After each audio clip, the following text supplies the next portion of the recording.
The upcoming Dune Awakening Survival MMO is almost here. Everyone, including myself, has been very excited to get our hands on this game. I've been keeping a close eye on this sandbox MMO full of sand taking place in the Dune universe and cannot wait to play.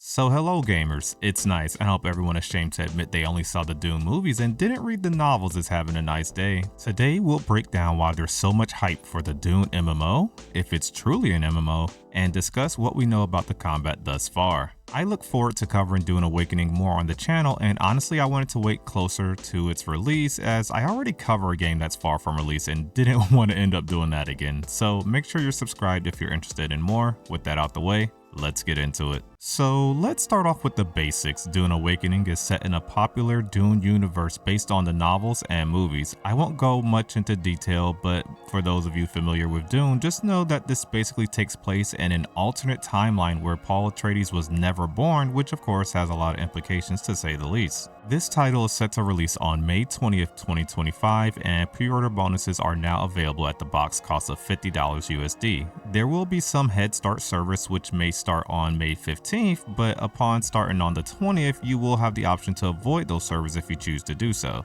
This is a full launch, which is actually refreshing in a world where it seems like every multiplayer game is going to early access for months or years at a time, or they do alpha, beta, closed beta tests, beta 1, beta 2, and blah blah blah. This is definitely a relief for the gaming industry. No subscription model, and there will be optional DLC with free updates. It will release on PC to Steam with no current date for the console launch as of yet, nor if it will be crossplay. I really hope it will be crossplay as it keeps a community closer and definitely helps with long-term population and retention to avoid a gaming world feeling empty, you know? What I really like is there's a character creator and benchmark performance test already available right now on Steam, which you can see in the background footage. This is a great way to figure out if your PC can even run the game properly and give you your estimated average FPS that you can expect when you play the game when it launches. At the end of this benchmark you see here in the background, you'll see my hardware and benchmark results on high settings. Moving on, let's discuss if this is truly an MMO. It seems lately we are getting a lot of what I call the MMO lights, where the developer refers to the project as an MMO just because the amount of people in the session loosely, but it's not really large or give that true MMO feel like a World of Warcraft, New World, Elder Scrolls Online, or the Final Fantasy XIVs of the world.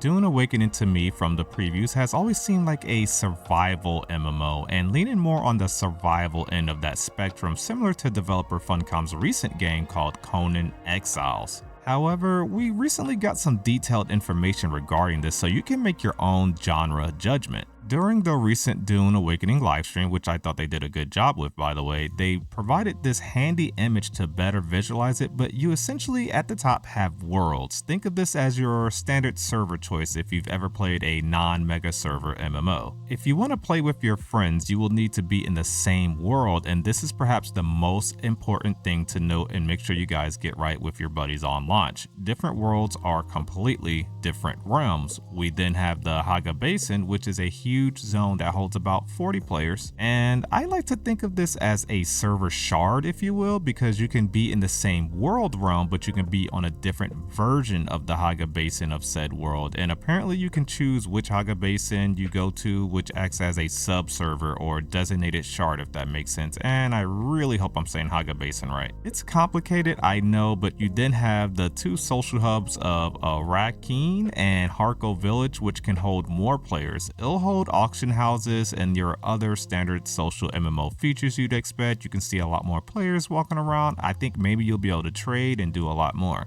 You then have the centralized, mass-scale, actual MMO feature of the Deep Desert, which honestly is sounding cool, and this is perhaps the part of the game that I'm looking forward to the most. This is where hundreds of players can be at once, spread out across a huge desert space. There will be huge player cap, rare materials and spice and all the good stuff. This is the true in-game PvP area. There's faction-based stuff, and you can actually have housing out here as well as that Haga Basin, but your housing out here is obviously going to be more dangerous and temporary. And the cool thing is the area resets once a week with the opportunity to come back with different modifiers, I think depending on who wins. So I'm very interested in that variability and replayability. I think when you introduce elements to a game that switches things up constantly, it's really good for retention and keeps players from getting bored. So with all that being said, I could see this being considered a true MMO if they get this deep desert right. However, what about the survival and gameplay mechanics? There's obvious survival threats such as the environment, the NPCs, heatstroke, and also the giant sandworms. If you watched any Dune movie, you're probably aware that this is probably the survival route that they're gonna go, you know, limited water, you have your water suit and everything like that. So it's gonna be really interesting, something you always have to keep track of. You can convert enemy blood into water, which is among the most precious and scarce resources, along with spice. There is also some of the best housing I've seen in gaming recently, and the houses actually have a purpose as you'll need shelter to avoid being caught out in the sandstorm. There's crafting, skills, progression, and much more that I won't get into because this video is long enough, and I'll perhaps save more of that conversation for launch. But when you die, I think your gear takes it degrades a little bit and you have to constantly repair it, but it can only be repaired up to a certain point, so you'll eventually have to recraft it, and there's just a lot of stuff to constantly keep you going, having stuff to do, gathering fuel for vehicles, and just things like that that really make the whole world probably come together and really give you that survival feel in this world. I really love seeing scarcity in the game.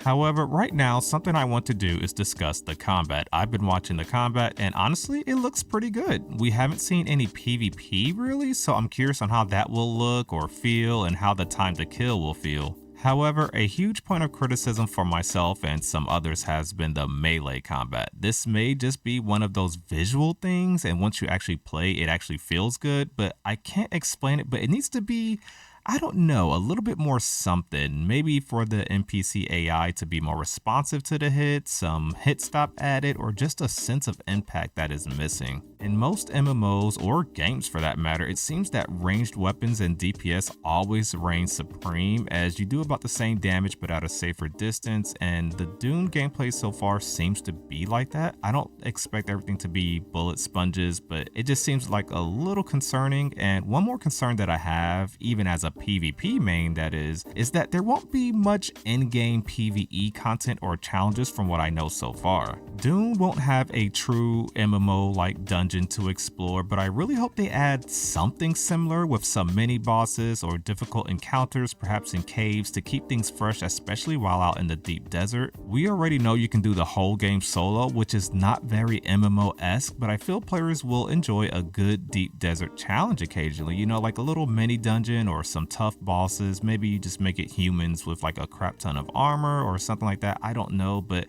I really hope there's a challenge there. But in short, these are my only concerns, and honestly, they may not be worth worrying about, and all this gets answered here shortly. Also, I think they have an upcoming combat showcase and some more previews available on the Funcom YouTube channel, which I'll link in the description, so we'll see. Everyone seems excited for this game, and I cannot wait to see how big the launch is, as well as how it constantly adds content post-launch. The way the map is set up, they can honestly just keep adding things and free updates and DLC, and can even add in new planets in the future, I think. I feel people are looking forward to getting their hands on a good blend of survival and MMO mechanics, as it's been a while since we've had a good one. I think New World attempted it before they diverted, but it's really been a while since we've had a really good one, you know? You then add the fact that we're getting carried by the Dune IP, and I think we can potentially be in for something special. But let me know in the comments below your overall thoughts on Dune Awakening here before launch. I didn't go over the classes or the skills, as we'll be getting more info on those soon, so I'll just kind of wait and put that in one video. And if you made it this far, please click the like button as it helps others to find the video, and subscribe if you haven't already. Thank you to all of our supporters via Twitch, YouTube channel memberships, and Patreon, and more. I really appreciate it. Thank you so much for watching.